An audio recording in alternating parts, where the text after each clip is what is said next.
اچھا، دجال کے بارے میں ہر دھرم میں لکھا ہوا ہے بھائی، کرسچن میں بھی لکھا ہوا ہے، یہودیوں میں بھی لکھا ہوا ہے، مسلمانوں میں بھی لکھا ہوا ہے، اور سناتن دھرم میں بھی لکھا ہوا ہے۔ سناتن دھرم میں کیا لکھا ہے یہ سمجھ لو آپ تھوڑا سا۔ کال کے اوتار کا ذکر ملتا ہے، لیکن کچھ پنڈت جو ہے وہ اس کو راکشس بتلاتے ہیں، کچھ کال کے اوتار بتلاتے ہیں، لیکن جو صحیح تحقیق ہے وہ یہ ہے کہ وہ راکشس ہوگا۔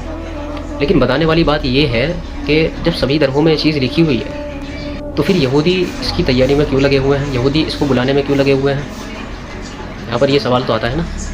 تو دیکھو اس کا جواب سنو، یہ کیوں لگے ہوئے ہیں۔ اللہ کے نبی کے بعد جو بھی اللہ کو مانتے تھے اور اللہ کے پیارے نبی کو مانتے تھے، اللہ کی کتاب کو مانتے تھے، تو ان کو کہا جاتا تھا اور کہا جاتا ہے اور قیامت تک کہا جاتا رہے گا، وہ ہے مسلمان، یعنی کہ مومن، یعنی ایمان والا جو اللہ پر اور اللہ کی کتاب پر، اللہ کے رسول پر ایمان لائے۔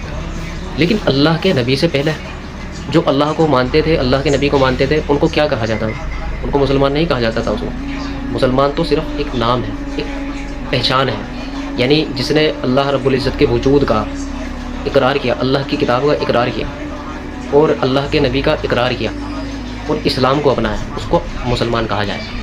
تو مسلمان ایک پہچان ہے، ایک نام ہے، اور جس کے دل میں ایمان ہے وہ مسلمان ہے۔ لیکن اللہ کے نبی سے پہلے جو اللہ کو مانتے تھے، اللہ کے نبی کو مانا کرتے تھے، ان کو مسلمان نہیں کہا جاتا تھا، ان کو کہا جاتا بنی اسرائیل، یعنی اسرائیل قوم۔ اچھا، ان کا یہ یہاں پر تھوڑا سا کوشچن یہ ہے کہ جب سارے انبیاء اکرام وہ بنی اسرائیل میں آئے تو پھر تمہارے نبی یعنی محمد مصطفیٰ صلی اللہ علیہ وسلم حضرت اسماعیل علیہ السلام کے خاندان میں سے کیسے آ گئے؟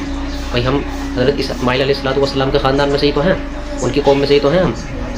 تو ان کی یہ دلیل تھی کہ جب سارے انبیاء اکرام وہ ہمارے خاندان میں سے آئے تو تمہارے خاندان میں سے یہ نبی کیسے آ گئے؟ یہ ان کا سوال تھا، جو کہ غلط تھا۔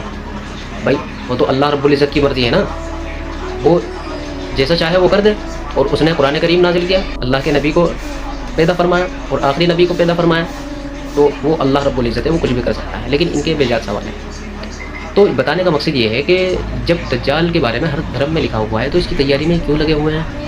تیاری میں اس لیے لگے ہوئے ہیں، ایک ان کی کتاب ہے تلمود، اس میں چیز لکھی ہوئی ہے کہ جتنے بھی دنیا کے اندر تمہارے علاوہ انسان ہیں، وہ انسان نہیں ہے، وہ بھیڑ بکریاں ہیں، اور اللہ کے نزدیک وہ صرف کون ہے؟ وہ بنی اسرائیل ہے۔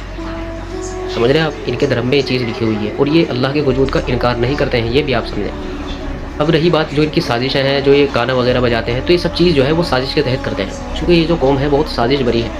لیکن آپ کو یہ جان کر کے حیرت ہوگی کہ یہ بہت عبادت بھی کرتے ہیں، نماز بھی پڑھتے ہیں، روزے بھی رکھتے ہیں، یہ ہر کام کرتے ہیں، لیکن یہ ہماری طرح رہتے نہیں ہیں۔ ہمیں ان لوگوں نے کس چیز میں الجھا دیا؟ عیاشی میں، بزنس میں، کام میں، معاشرے میں، فرقوں میں، گانوں میں، فلموں میں، ہر چیز میں ہمیں الجھا دیا۔ لیکن خود یہ فون تک استعمال نہیں کرتے صحیح سے۔ اسرائیل کی آپ کو وہ نیوز نہیں ملے گی جیسی پوری دنیا کی ملتی ہے، سمجھ رہے ہیں آپ؟ تو یہ ساری چیزیں انہوں نے ہمارے لیے بنائی ہیں تاکہ ہمارا ذہن بھٹکا سکے، ہمیں سازشوں میں الجھا سکے۔ باقی یہ اپنا کام کرتے ہیں اور یہ اللہ کے وجود کا انکار نہیں کرتے۔ اب رہا یہ سوال کہ دجال کو کیوں لانا چاہتے ہیں؟